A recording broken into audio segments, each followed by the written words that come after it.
Ser ou não ser, eis a questão. Há algo de podre na República das Bananas. Salve, salve, povo cabano! Estamos de volta. Texto produzido por Zé Lins. Escrever sobre a história constitui ato daqueles que somente vivem a história. E, infelizmente, os viventes não são, em grande maioria, viventes da sua história de vida. Não me refiro aqui à arte do historiador que, como bem ensinou Eric Hobsbawm, os viventes são pobres analistas da sua própria história.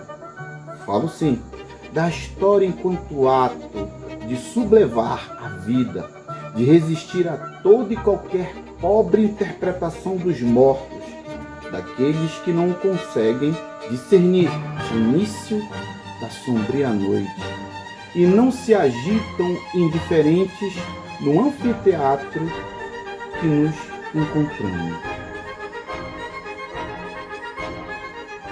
Estamos, faz 6 anos, em uma sinistra peça de teatro. A burguesia brasileira e o conjunto de seus asseclas ou atores, militares, juízes, pastores, políticos do empoleirado centrão e por aí vai, resolveu ensaiar uma peça de tons cinza, mas envolvente. Uma peça teatral de representação da falsidade se estabeleceu com cenas diárias de comicidade e dramaticidade, sendo que o poético, a prosa, o lirismo se subordinam ao grotesco e à desfaçatez em cenas quase que instantâneas, advindas de algum malogrado gênio. Analisar esse teatro é algo interessante. Vamos fazê-lo em 10 cenas. Em alguns anos, quiçá, teremos esse teatro sombrio como mais uma peça de teatro dos oprimidos, sendo encenada nas cavernas do Brasil.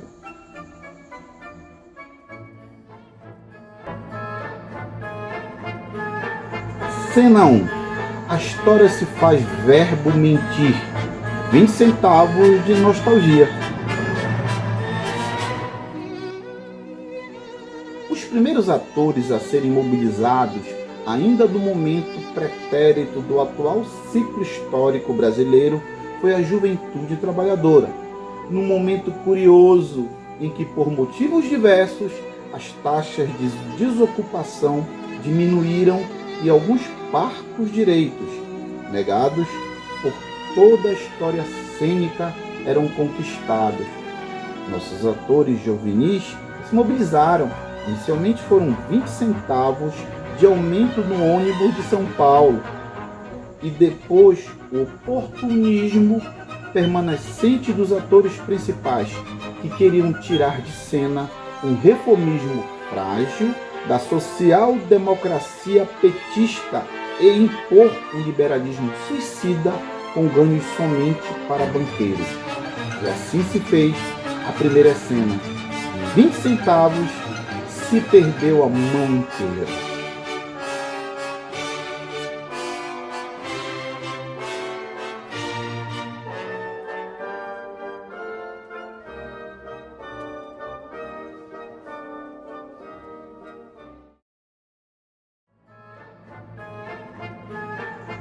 Cena 2. Uma pedalada e um demônio babando. Na cena seguinte, todos os atores foram mobilizados. Os quartéis, passeios de motos e as primeiras genuflexões fascistas. Na Câmara, todos os anéis eram comprados. Nas ruas, gente translocada gritando por um away mais barato e pedindo mais ditadura. Nas cortes, os juízes sempre tão caros aos preços mais baratos. Na rota de todos, um aviso quase divino do Pátria Amada de Miami e todos os crentes formidáveis de um demônio estúpido babando sua última mentira, um temeroso construtor de pontes para o abismo. Naqueles dias de maio de 2016, 4 negociatas eram feitas, numa trama sórdida que nos diria Chico, andam suspirando pelas alcovas e gritam nos mercados. A privatização da Petrobras e da Eletrobras, o impeachment de Dilma, a prisão de Lula e outras lideranças, a retirada de todos os direitos trabalhistas e sociais estabelecidas na Agenda Constitucional de 1988. Os mafiosos com farda, gibão e gravata tramaram e atuaram numa cena que será lembrada como um dos espetáculos mais caricatos da história deste país, a aprovação do afastamento de Dilma Rousseff, com frases tão bestiais que nos lembram um manicômio de vilania. Pelos maçons do Brasil, a minha família, aos meus amigos, por minha família, pela minha família, pelos meus amigos, proteção de Deus e respeito à minha família. E feliz é a nação cujo Deus é o Senhor. E quem bate assim, coloca a mão pra cima. E pela paz de Jerusalém, em homenagem ao meu pai Roberto Jefferson. Pela família e pela inocência das crianças em sala de aula. Nenhum governo se levantar contra a nação de Israel. Cena 3. Eu vomito e tu comes minha bilis.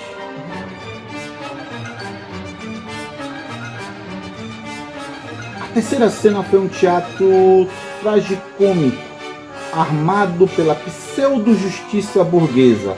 Não que haja uma justiça minimamente decente em qualquer pátria do capital, mas pelo menos em parte dessas repúblicas o judiciário tenta apresentar certa discrição no lado que sempre se posiciona, o lado dos endinheirados e seus cupichas. Assim como na cena anterior, o espetáculo oferecido pelos atores do STF e seus cupidos da Lava Jato, especialmente a dupla infernal Batman e Robin, Moro e Dallagnol, foi encenado com amplo apelo midiático. Uma das grandes participantes dessa cena chama-se Rede Globo. Não que ela não estivesse como ator principal nos demais atos, mas nessa específica ela foi de particular audácia, sempre justificando e tomando mais fortes o espetáculo gerado pelos senhores de toga. Tudo que eles vomitavam era devidamente digerido pela plateia, ávida por mais bilis. No fim da tarde desta quinta-feira, o juiz Sérgio Moro decretou a prisão do ex-presidente Lula. O juiz Sérgio Moro acaba de ordenar a prisão do ex-presidente Lula. Quarta-feira, a crise política atingiu o ponto mais alto. Fez lá brincando lá no ringue com o Lula, né? Na audiência, na oralidade, tem toda mais uma dinâmica, como a gente fazia na altura da Lava Jato. Prisão de um ator de primeira linha, carismático e cativante, foi o ápice do orgasmo de uma parte dos atores fardados, togados e endinheirados. Lula, ao ser preso, transmitia a mensagem principal: se cuidem, pois Se fizemos isso com ele, podemos fazer com vocês todos. Que nos diga agora Pilha e Paulo Galo.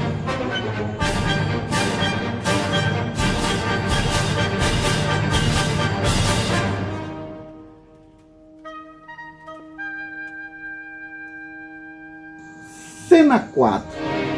Todo mal será perdoado.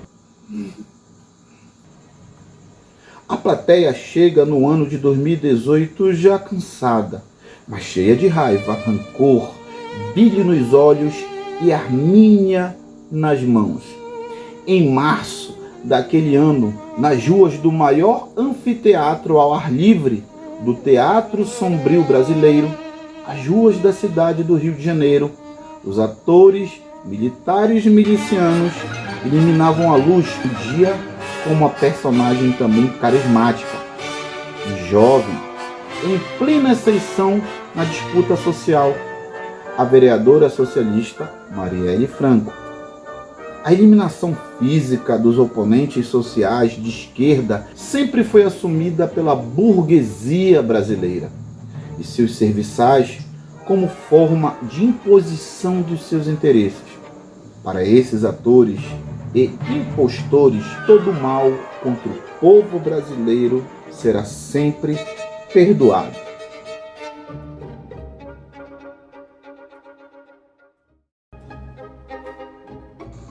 Cena 5. A mentira vos libertará.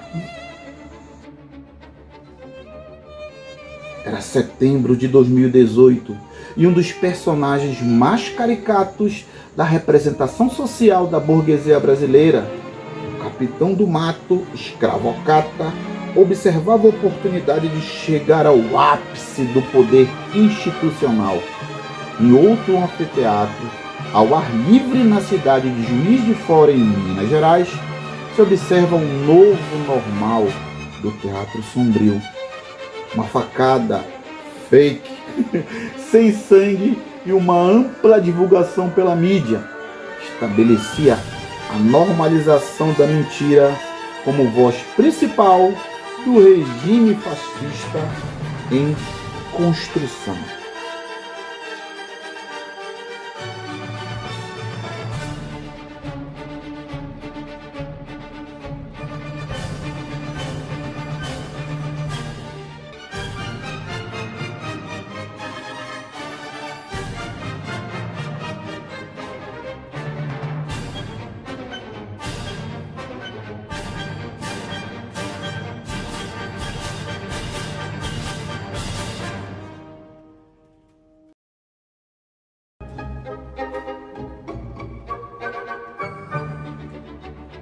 Cena 6. O cinismo e indiferença pariu o rato.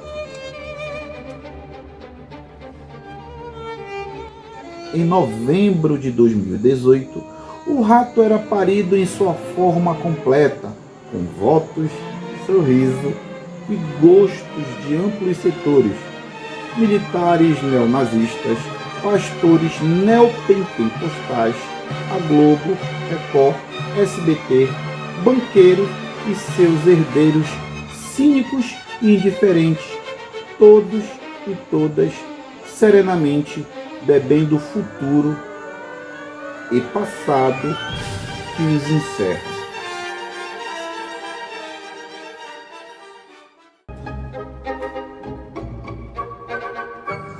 Cena 7. Um rato desgoverna.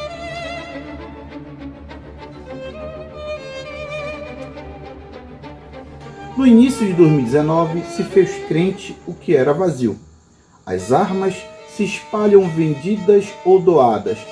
Toda estupidez foi perdoada e somente uma densa e ampla cortina de fumaça se impôs.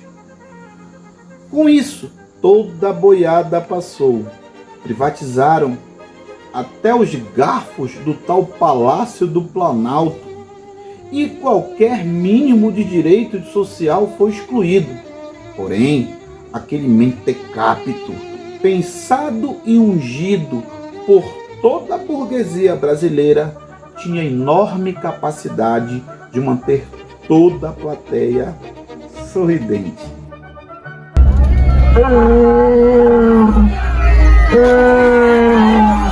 Mesmo que de barriga vazia.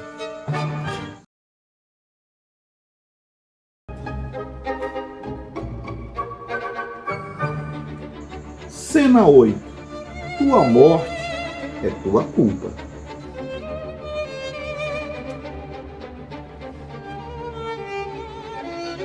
Ainda nos anos da desgraça do mito, de 2020 e 2021 veio uma peste. Serena, mas bem contagiosa. É a peste moderna. A peste praticamente foi recepcionada com honras e paixão no anfiteatro ao ar livre chamado Brasil.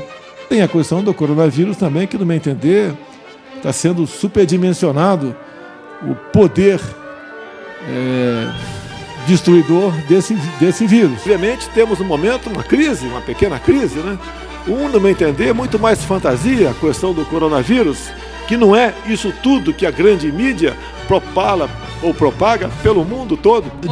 Depois da facada não vai ser uma gripezinha que vai me derrubar, não, tá? Brevemente, né, o povo saberá que foram enganados por esses governadores e por grande parte da mídia nessa questão do coronavírus. No meu caso particular, pelo meu histórico de atleta, caso fosse contaminado pelo vírus, não precisaria me preocupar. Nada sentiria ou seria, quando muito, acometido de uma gripezinha ou resfriadinho.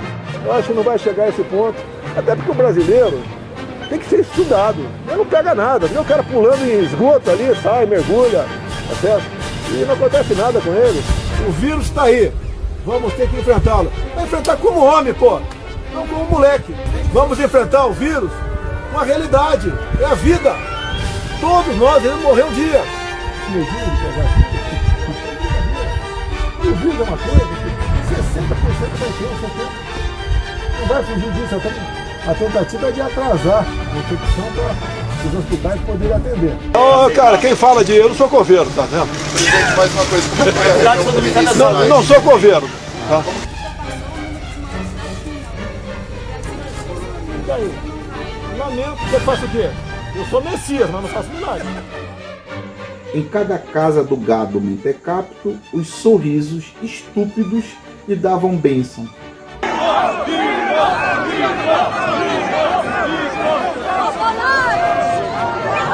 Óbvio que tudo devidamente regido pelo o mentecapto mor, no poder de sua ampla comitiva, constituída dos mais cretinos e estranhos senhores, generais indecentes, médicos gananciosos, políticos do centrão, pastores sem qualquer vocação senão o ganho, fruto da peste e da ação do mentecapto mor.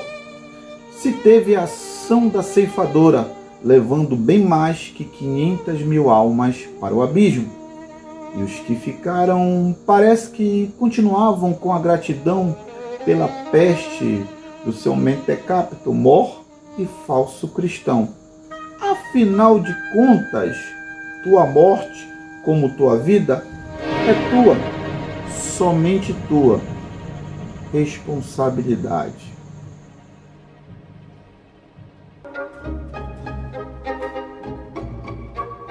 Cena 9.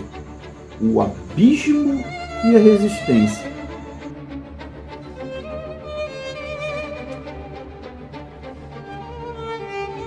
O anfiteatro se agitou muito depois de um momento em que parte da plateia viu que eles próprios estavam sendo pisados e mortos pelos atores principais, especialmente o mentecapto e seus militares e juízes de tiracolo, que vomitavam sobre o povo e obrigavam a comer sua bilis. Os resistentes e aqueles que de algum modo acordavam dessa ampla letargia e conseguiam ver um pouco na densa e escura fumaça criada, ficavam boquiabertos com tamanha loucura e destruição social. mas eram poucos, e mesmo tendo algumas lideranças para tentar sair do abismo estabelecido, ainda fraquejavam. O abismo parecia estar próximo daquela segunda metade do ano da desgraça, do mito de 2021. E quando os resistentes poderão sacudir os cínicos, e indiferente será algo a se ver, mas todos já pressentem que o Anfiteatro Brasil todo despencará em um novo sombrio abismo.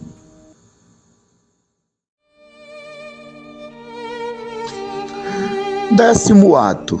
Entre fila de ossos não nos restarão nem as bananas.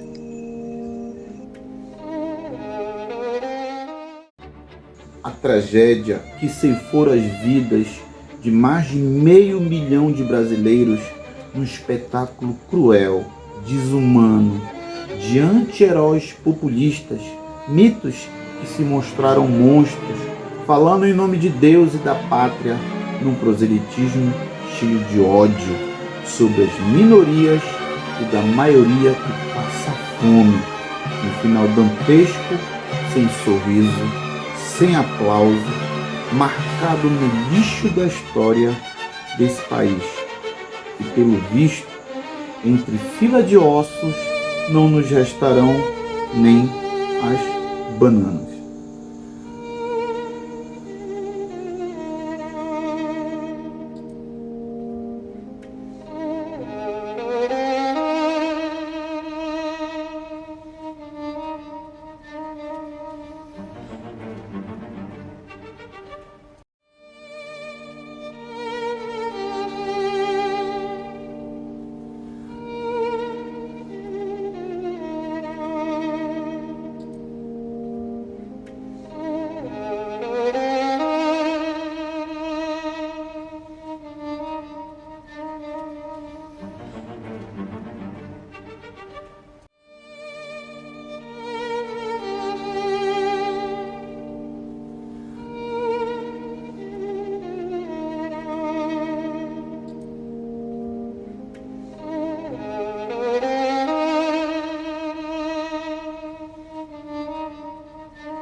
Ser ou não ser, eis a questão. Há algo de podre na República das Bananas. Faz de novo sem a porra do ventilador. E tira essa cadeira da frente. É o diretor. Dá pra consertar aquela parte? Dá. Com a pausa que eu dei? Tranquilo. Foi encenado com amplo apeio midiático. Apeio? Moro e Delanol. Dallagnol. Foi encenado com... Dallagnol. Tá. Ficou bom essa não, né? 1, 2, 3, vai.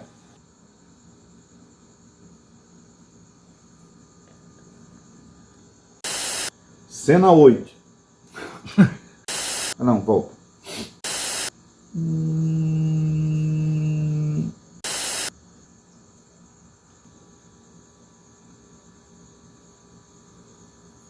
Treze.